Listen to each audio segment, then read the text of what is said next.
Shivani Singh. Now, Army Chief General Upendra Dwivedi today addressed a press conference, and in that press conference he underlined the importance of credibility and narrative control in modern warfare. He said that the Army learned that information shared with the public must be credible, consistent and timely, warning that any vacuum in the information space allows negative narratives to spread rapidly. General Dwivedi revealed that the Army adopted a single source of truth approach through the ADG strategic communications, which helped maintain high credibility throughout the operation. Let's in fact take a look at what the Chief of Army Staff has said.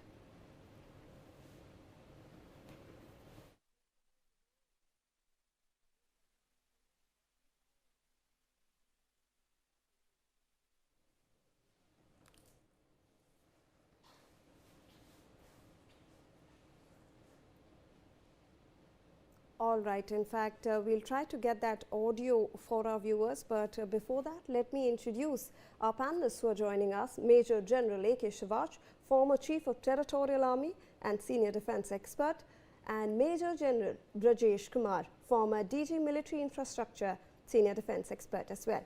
Thank you so much, sirs, for joining us on the broadcast. A very good afternoon to you, and thank you so much for your time. If I can go across to Major General A.K. Shivaj first. Sir, Operation Sindoor has shown us that nowadays battle is not just fought on the ground, but also in the space of information. And over here, our ADG Strat Communication has proved to be working in tandem with precision military strikes over there. So how do you look at this achievement of India? Because this is definitely something that we are in fact looking forward to in modern warfare, sir. No doubt about it. See, as far as Operation Sindoor is concerned, it has a number of milestone achievements which have taken place. One is that within 4 days, as to how much we can pressurize Pakistan that they have to raise their hands. No, that type of destruction which we carried out on the first night, that is 6-7 night, when we destroyed the 9 terror infrastructure, and out of that 9, 7 were destroyed by Indian Army, whether these were headquarters of Lashkar-e-Toba, Jaise Mohammed and Hizbul Mujahideen at Bhabalpur, Madirka and Muzaffarabad. And when the Pakistani tried to retaliate, we were so successful in sort of ensuring that each and every drones of theirs and missile is neutralized. And then in retaliation, when we again attacked them on night 9-10, their complete 11 frontline airfields were damaged. Noor Khan, the Sargoda, then Rahimya Khan, Bulari, Jacobabad, and also Skardu. So the damage which was done in 4 days was so heavy. But more than that thing, that the transparency in informing our countrymen has played a great role. And it's the ADG stat which the Chief of Army Staff was pointing out, he was a one-point contact, and everything, whatever was happening in the battlefield, was being told to the public, and it was very transparent. But if you see from the Pakistan side, they were involving themselves in disinformation and misinformation. They were trying to play a psychological warfare, but it did not affect them much, because people knew it, that the type of damage which was occurred in Pakistan by their own citizen. And the Western media initially was slightly swayed toward Pakistan, because they have spent a lot of money in US, basically taking number of agencies and hiring them. But then subsequently, when the truth prevailed, that is the time it was realized the type of destruction which had taken place in Pakistan and the type of losses which they have suffered. So overall, this is a new modern era of war which will have a multifaceted approach, and this is a beginning. I see Operation Sindoor is not yet over. It is only a pause. Very important point which need to be seen is as to what challenge are lying ahead of us, and we have already warned Pakistan that in case they do any misadventure in future, this time the response will be much more robust and there will be no hold bar. So that is one thing which is very important as far as Pakistan should understand.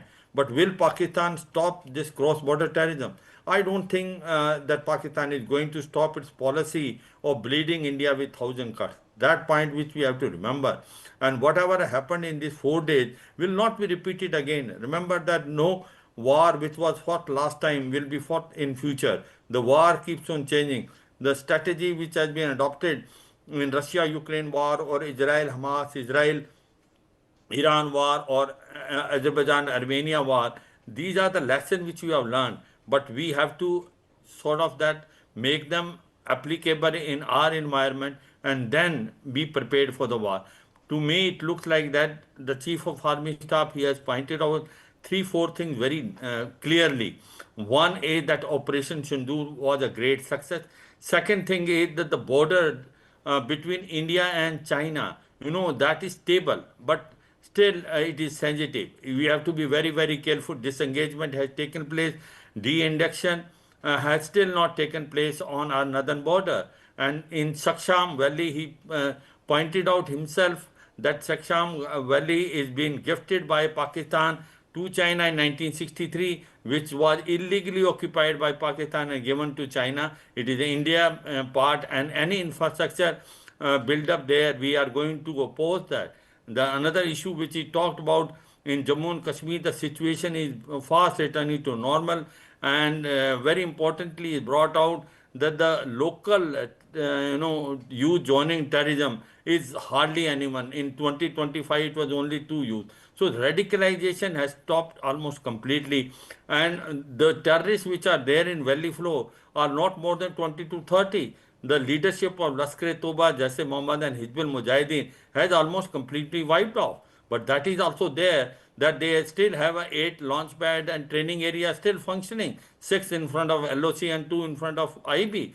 That is the cause of concern. Pakistan has still not learned a lesson that after Operation Sindoor, we thought that Pakistan will now sort of restrain itself and will not believe in cross-border terrorism. But he has not stopped it. In fact, he has started now using drones, and very recently he has used drones basically for surveillance to find out the gaps so that more terrorists can infiltrate. So, as far as Indian Army is concerned, what the chief of army staff is conveying that we are now progressing for a modern war. We are modernizing us. The way he told about this Bhairav unit which have been raised now, they are the one which will be our cutting edge. This will be in between the special forces and the infantry unit. It will be light and it will be utilized for cross-border, very shallow type of operation. So the point is, as on today, modernization is taking place.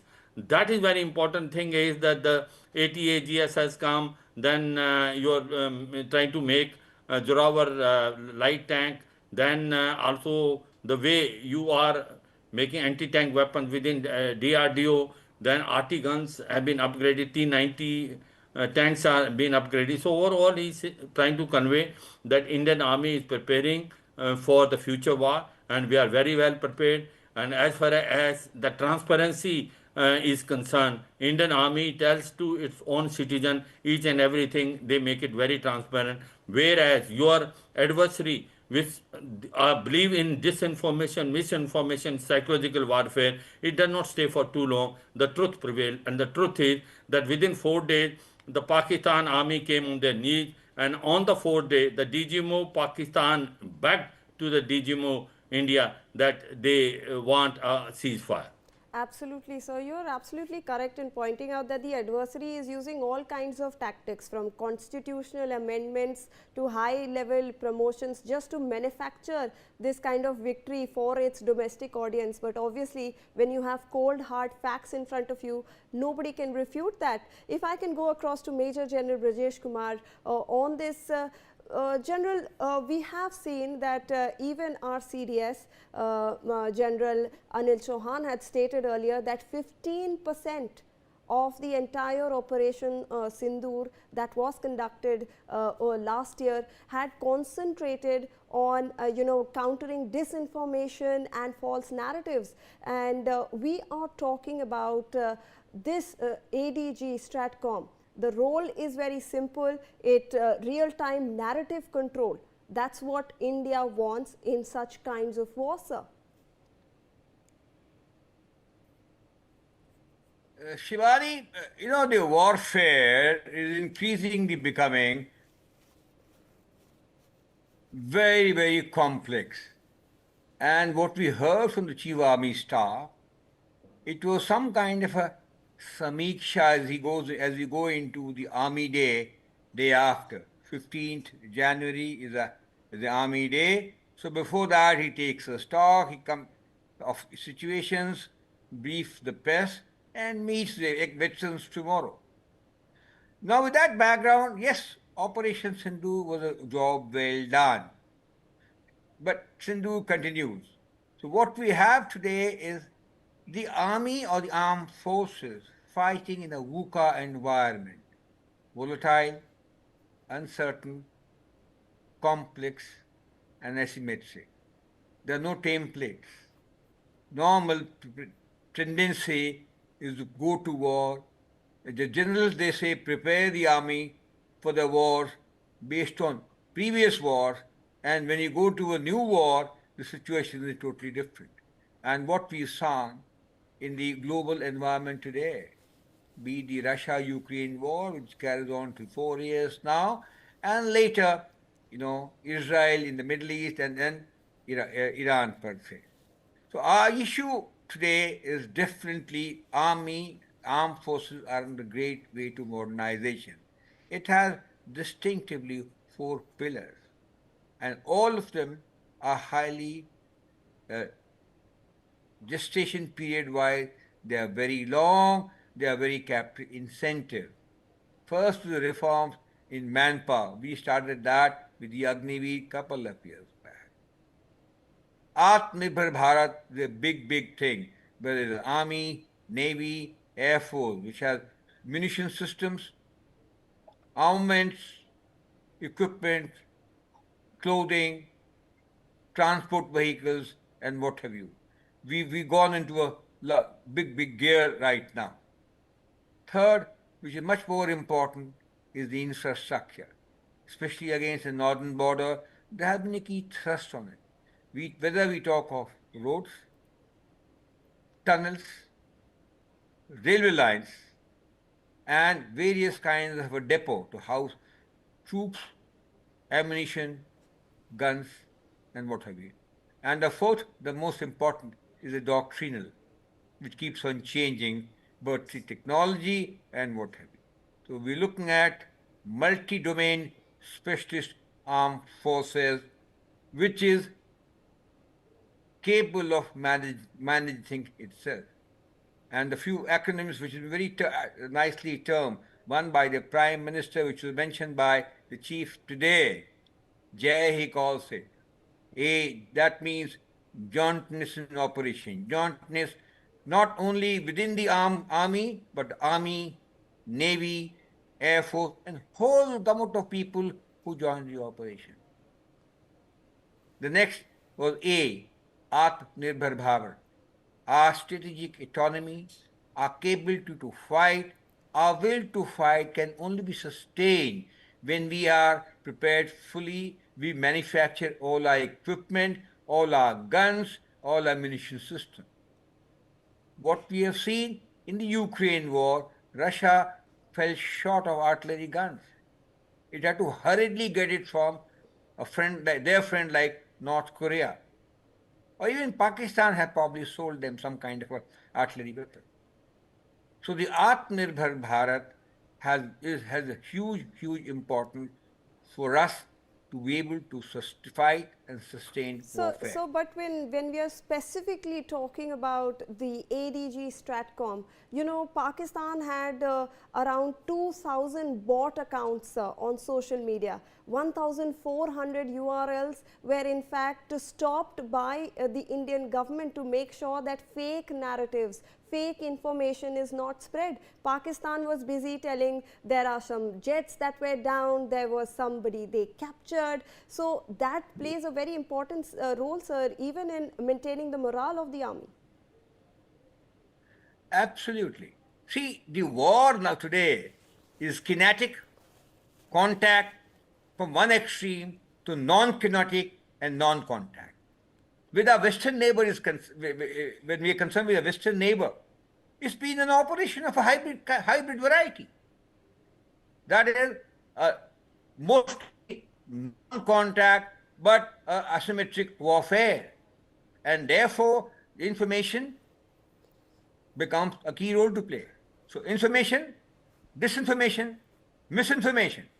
And therefore, you have that strategic communication. We have to be active as well as passive. So the initiative which you mentioned about closing those bots, well, new will come up. So we got to be one up against them, setting the narrative, undermining the morale of these troops to fight is a lot more important.